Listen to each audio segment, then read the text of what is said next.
The diesel engine's rumble had become my lullaby.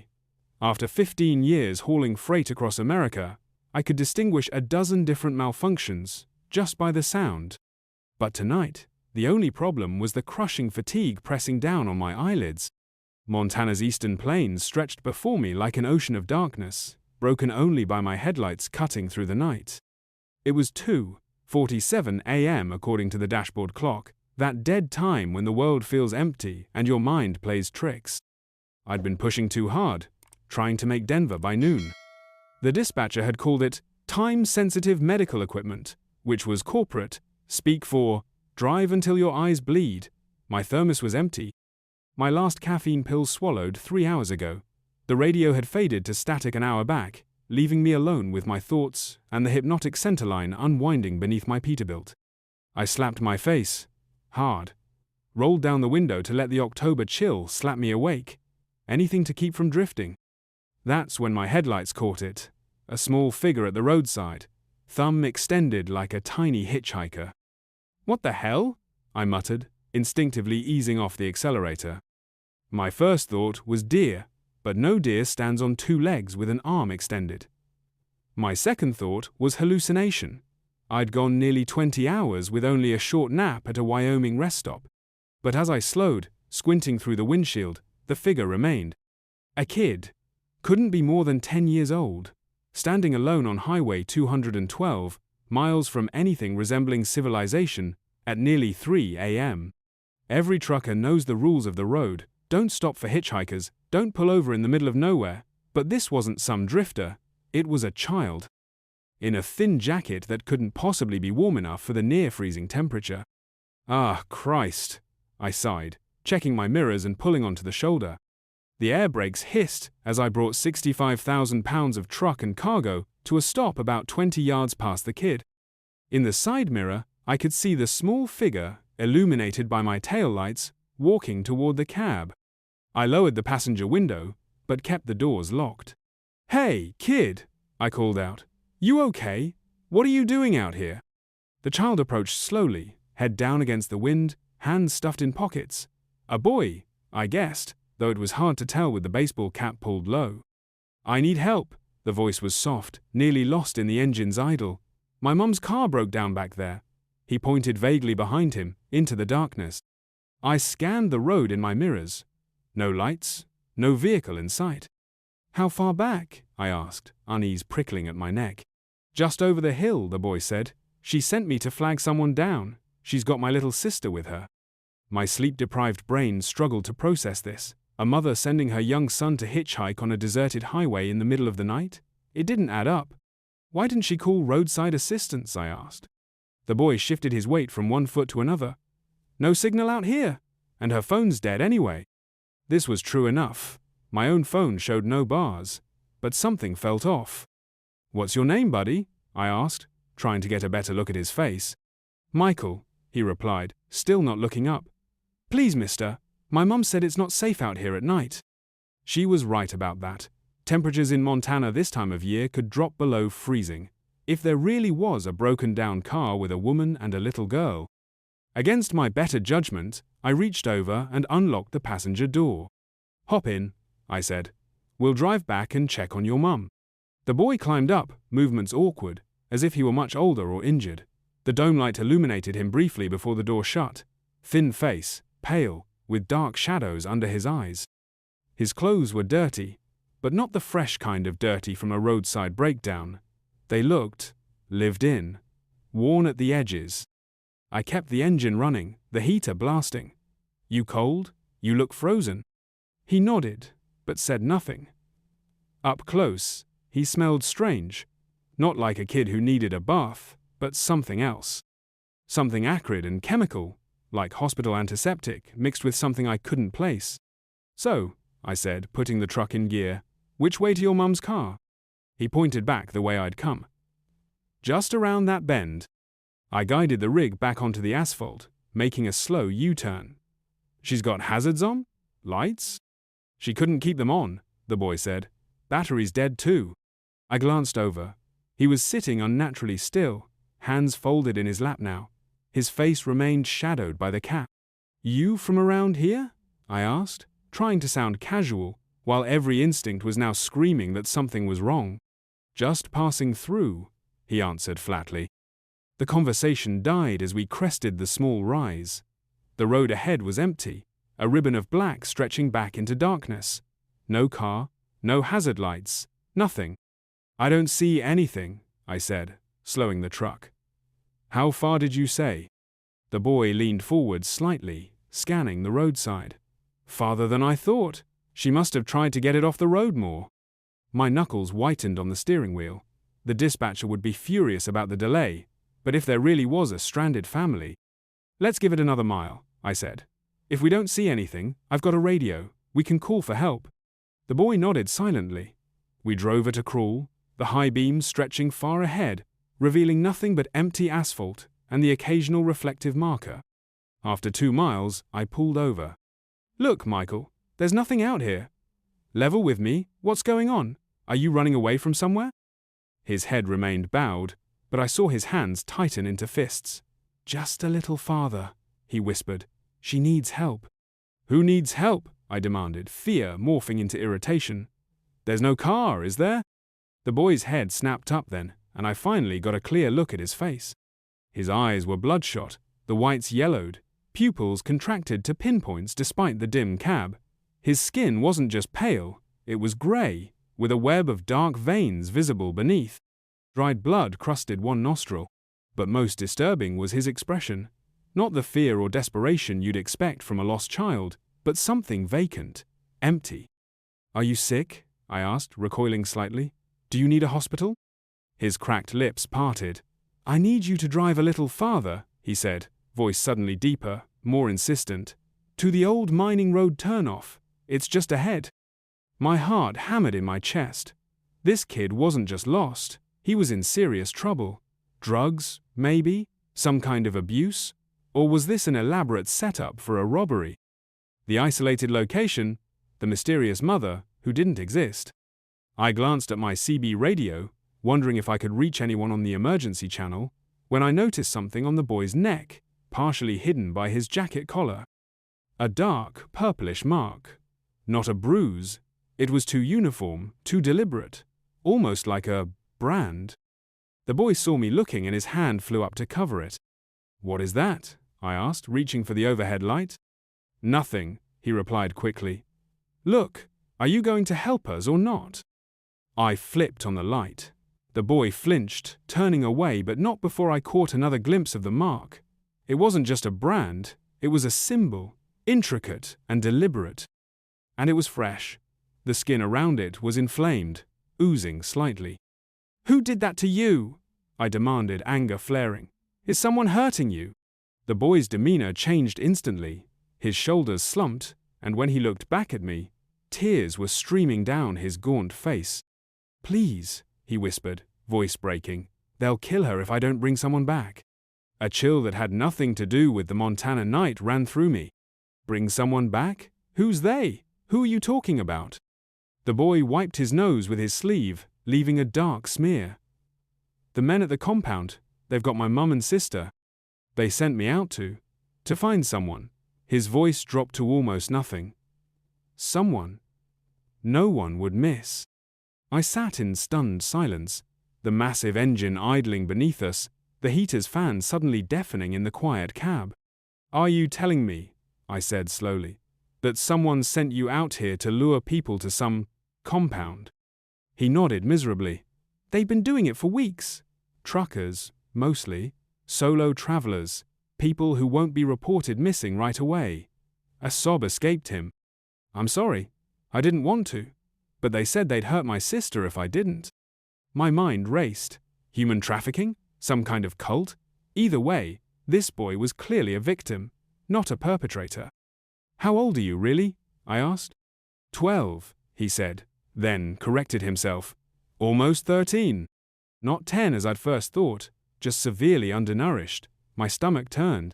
These people, I said carefully. How many are there? 8 men that I've seen, he replied. Maybe more. They've got guns, and they're not right. They do things to people. His hand unconsciously touched the mark on his neck. Experiments, they call them. The decision crystallized in my mind. I couldn't just drive away and leave this kid, but I also couldn't drive blindly into what sounded like a death trap. "Listen," I said, reaching for my cell phone even though I knew it had no signal. "We're going to get help. Real help. Highway Patrol, FBI, whoever handles this kind of situation.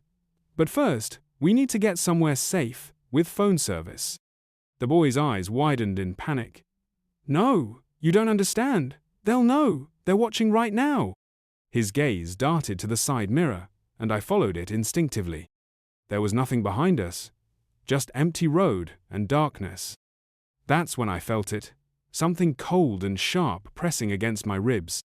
The boy's hand had slipped beneath his jacket and emerged with a crude knife, possibly fashioned from scrap metal. Its edge gleamed dully in the cabin's light.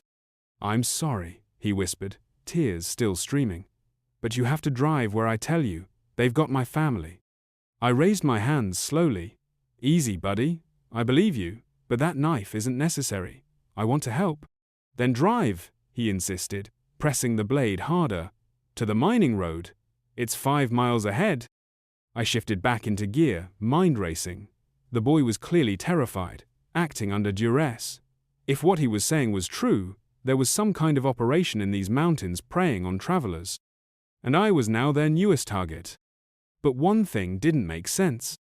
"How do you keep finding your way back to the highway?" I asked carefully as we drove. "It's miles from anywhere." The boy's hand trembled slightly, the knife wavering. They drop me off, different spot each night. Tell me not to come back without someone, or..." He swallowed hard. "How long have they had you?" He shook his head. "I don't know anymore. Weeks, months, I lost track."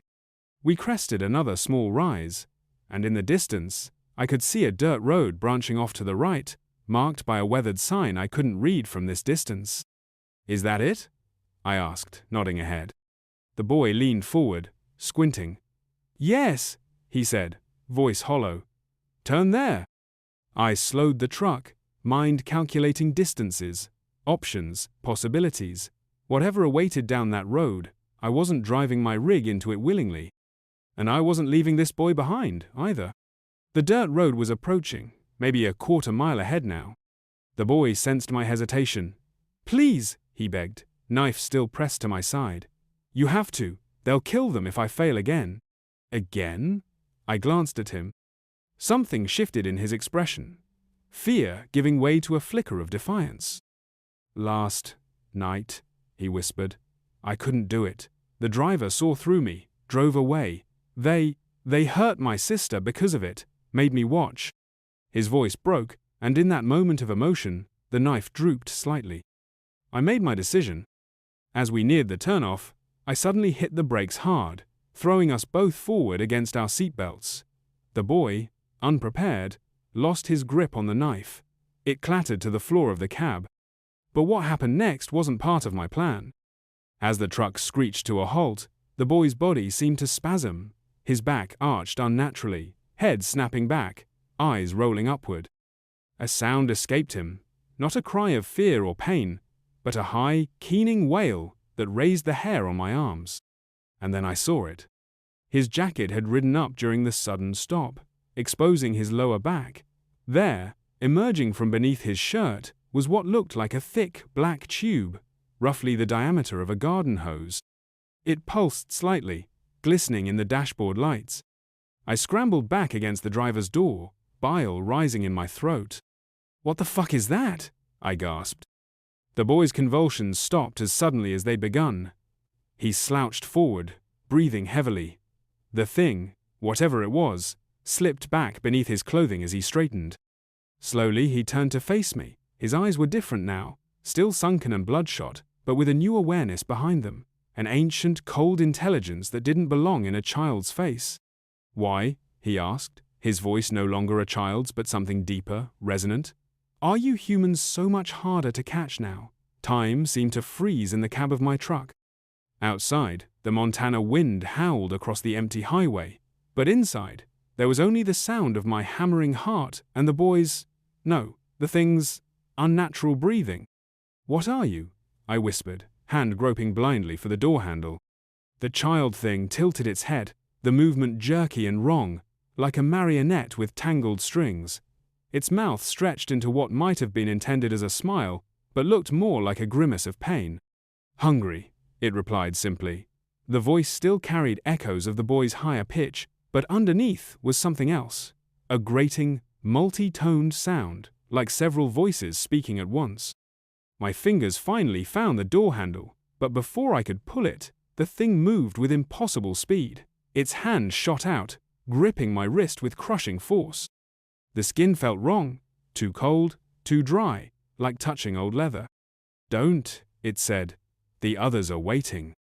I looked out the windshield, toward the mining road turnoff now just yards away. In the glow of my headlights, I could see it clearly now, an unpaved track leading into dense pines. No vehicles were visible, but something moved in the shadows between the trees. Something large. "There's no family, is there?" I asked, trying to keep my voice steady while my mind screamed. "No compound, no men with guns. It was all a lie." The thing wearing a child's skin regarded me with those ancient eyes. "Not a lie," it corrected. "A story. Humans love stories, especially ones that let them play hero." It gestured at the dirt road. "Turn. Drive." I glanced down at the knife on the floor, calculating whether I could reach it before this thing, whatever it was, could stop me. As if reading my thoughts, it chuckled, a sound like stones grinding together. "That wouldn't hurt me," it said. "Very little does." The black tube I'd glimpsed earlier began to emerge again from beneath the creature's jacket, snaking around its torso like some obscene pet seeking attention. It pulsed rhythmically, glistening wetly in the dim light. Fighting my revulsion, I forced myself to look directly at it. "What is that thing?" The creature glanced down at the appendage with something like affection. "Connection," it said cryptically. "To the others. To home." Its grip on my wrist tightened until I felt bones grinding. "Last chance," it hissed. "Drive willingly, or I take control. Your choice ends badly either way, but one path hurts less." My options were evaporating. Whatever this thing was, it was strong enough to break my arm without effort. If it could take control, whether that meant physically overpowering me or something worse, I'd lose any chance of escape. I needed to buy time, to think. "All right," I said, trying to sound defeated. "I'll drive. Just let go of my arm." Slowly, suspiciously, it released its grip. I flexed my fingers, wincing at the bruises already forming. I put the truck in gear and turned onto the dirt road, high beams cutting through the pine-scented darkness. The road was rough but passable for my rig, at least for now. Deep tire tracks suggested other heavy vehicles had come this way recently. Other trucks, other drivers who'd stopped for a lost child. "How many?" I asked, unable to stop myself. "How many drivers before me?" The thing settled back in the passenger seat, that awful tube now fully visible, snaking over its lap and down to the floorboards, disappearing underneath the seat. It seemed to extend indefinitely behind. "This season? 17, it replied with casual indifference. "A good harvest." My stomach lurched. And the real boy? Michael? Was there ever a real Michael? Something like annoyance flickered across its features. "Of course, we need templates. His body serves us now. What's left of his mind provides the performance. It tapped its temple, the tears, the story about the family. His memories make the bait more convincing." I swallowed hard, forcing down nausea. "And the others you mentioned, they're like you?" It smiled again, that horrible non-smile. "Family," it said simply. We were about a half-mile down the road now, the highway no longer visible behind us. The pines pressed close on either side, branches occasionally scraping the cab. The darkness between the trees seemed absolute, swallowing my headlights within yards. Ahead, the road appeared to widen into some kind of clearing. "Stop here," the creature commanded. I slowed the truck but didn't completely stop, mind racing. Whatever awaited in that clearing meant death, mine, and who knew how many others. The thing beside me might be strong, but it was small. If I could just get enough distance between us. My hand tensed on the gearshift, ready to slam it into reverse, but before I could move, the creature laid its small hand on the dashboard. "I wouldn't," it said softly. "The connection works both ways. They already know you're resisting." As if in response, The black tube pulsed more rapidly, glistening wetly, and from the clearing ahead came a sound, low, vibrating, more felt than heard. It sent shivers down my spine. "What happens to the drivers?" I asked, desperate now. "What do you do with them?" The creature regarded me with something almost like pity. "Nothing that hasn't happened countless times before. Humans disappear every day. You won't be missed for days, perhaps weeks. By then nothing will remain." My eyes flicked to the side mirror, calculating the distance back to the highway. Too far to run, but maybe. "Why did you ask that?" I said suddenly. "Why humans are harder to catch now?" The creature tilted its head again, that unsettling mechanical movement. "Curious, aren't you? Even now."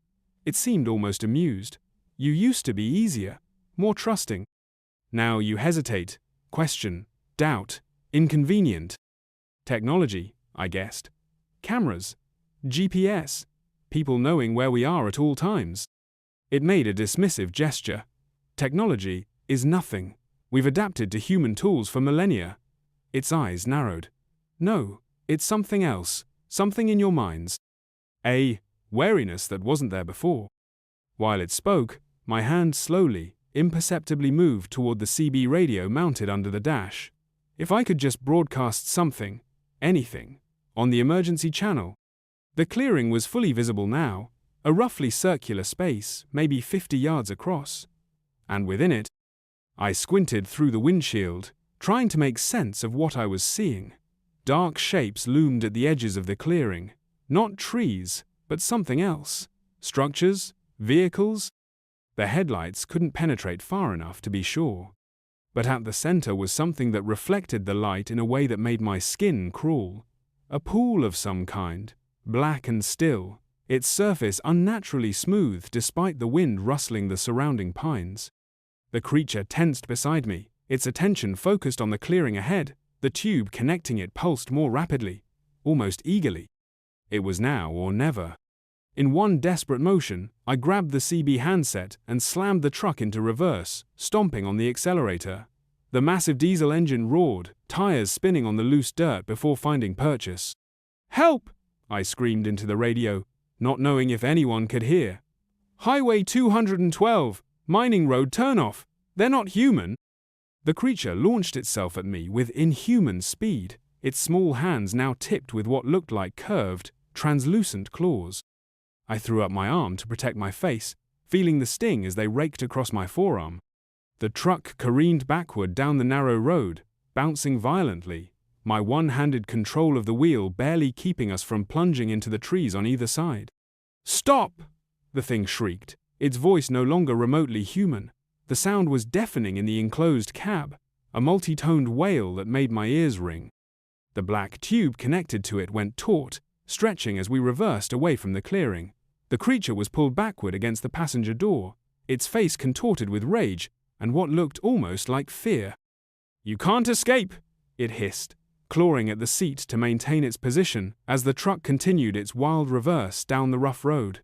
"The others are coming!" From somewhere ahead, or behind us now, came answering calls. Not voices, but something worse. High, ululating sounds that no human throat could produce. The mining road had been straight coming in, but reversing at speed was a nightmare. The rear trailer wheels caught the soft shoulder once, twice. I wrestled with the steering wheel, trying to keep us centered while maintaining our desperate retreat. The highway had to be close now, maybe half a mile. If I could just reach it. That's when I felt it, a sudden resistance, as if the truck had struck something. The engine labored, RPMs climbing while our speed dropped. In the side mirror, I could see something stretching across the road behind us. Not a fallen tree or barrier, but what looked like dozens of the same black tubes that connected to the boy thing, forming a web across our path. They were trying to stop us. The creature laughed, a terrible sound. "You see? Connected. All of us. You can't break free." The tubes stretched but held, like obscene bungee cords slowing our escape. The engine screamed in protest as I floored the accelerator, pushing nearly 40 tons of truck and cargo against their resistance. Something had to give. I looked at the boy thing, now half sprawled across the passenger seat, its own tube pulled taut through the door seal, straining back toward the clearing. Its face was contorted in what might have been pain, the borrowed human features stretched to breaking point. A terrible idea formed in my mind. "You said you're connected," I shouted over the engine's roar. "Let's test how strong that connection really is." I reached across, grabbed the creature's tube with both hands, and pulled. The thing screamed, a sound so alien and agonized that it will haunt my dreams forever. Its body convulsed, back arching impossibly as I hauled on the black appendage with every ounce of strength I possessed. The texture was revolting, not quite solid, not quite liquid, with a slippery, muscular resistance that made my skin crawl. But I didn't let go. "No!" the creature shrieked, claws slashing wildly, catching my shoulder, my cheek. "You don't understand what you're doing!" Maybe I didn't, but I understood enough to know this thing was vulnerable through its connection. And right now, that connection was the only leverage I had. I braced one foot against the passenger door and pulled harder, using my weight and the truck's momentum. The creature was thrashing now, making sounds no human child ever could, its borrowed face contorting into configurations that defied anatomy. Something gave way. Not the tube itself, but where it connected to the boy's body. With a sound like wet cloth tearing, it began to separate from his lower back, revealing glistening, pulsating tissue beneath that wasn't remotely human. The resistance against the truck suddenly vanished. The engine surged, tires spinning as we shot backward down the road. Through the windshield, I could see the highway approaching, blessed asphalt just yards away. The creature was still struggling, but weaker now, its movements erratic. The tube, partially detached, leaked a dark, viscous fluid that hissed and steamed where it touched the cab's floor. "You've killed us both!" it gasped, its voice fluctuating between the boys and that deeper, alien tone. "They won't let you leave. Not now." We burst onto the highway in a spray of gravel, the trailer fishtailing behind us before straightening. I threw the transmission into drive and stomped the accelerator, tires smoking on the asphalt as we surged forward. The boy thing was slumped against the passenger door now, the tube hanging partially free, undulating weakly like a dying snake. Its eyes, still horribly aware, fixed on me. "Why?" it whispered, the sound barely audible over the engine. "Why fight so hard? You're nothing, temporary. We've been harvesting your kind since before you had names." I didn't answer, focusing on putting distance between us and that nightmare road. The speedometer climbed. 60, 70, 80. In the mirrors, I could see shapes emerging from the mining road turnoff. Tall, elongated silhouettes that moved with a fluid grace no human could match. Several had the small form of children among them, more bait, or perhaps previous victims partially consumed. The boy thing followed my gaze. "See?" it said, a gurgling laugh escaping its throat. "Family! Coming for both of us now!" I pushed the Peterbilt harder than I ever had before, the engines screaming in protest as the needle pushed past 90. The shapes in the mirror fell behind, but not fast enough for comfort. "What happens when that thing fully detaches?" I asked, nodding at the pulsing tube. "Does the real Michael come back?" The creature's face twisted into something between a grimace and a smile. "There is no back," it said. "We don't borrow, we replace. Michael is memories now, nothing more." My hands tightened on the wheel. "Then what happens to you when that connection breaks?" For the first time, something like true fear flickered in its ancient eyes. "Death?" it whispered, "but not like yours. Worse, endless, aware but unable to feed, to join, to return." The tube was barely hanging on now, more of that caustic fluid leaking onto the floor. The creature's borrowed body was changing, the skin taking on a translucent quality, revealing shadowy, non-human structures beneath. "Then I guess we both have something to fear," I said grimly, eyes flicking between the road ahead and the mirrors, where those pursuing shapes were now just distant blurs. The creature made a sound, not a laugh or a cry, but something in between. "Strange," it murmured, its voice fading. "After so long, to end like this, outsmarted by food." I spotted lights ahead, a truck stop, 24 hours. Its fluorescent glow, a beacon of civilization in the darkness. People, witnesses, safety, maybe. "They can't follow," the boy thing whispered as if reading my thoughts. "Not there. too many eyes. Too bright. It coughed, flecks of that same dark fluid spattering its lips. But they'll wait. They're patient. The tube gave way with a wet, tearing sound.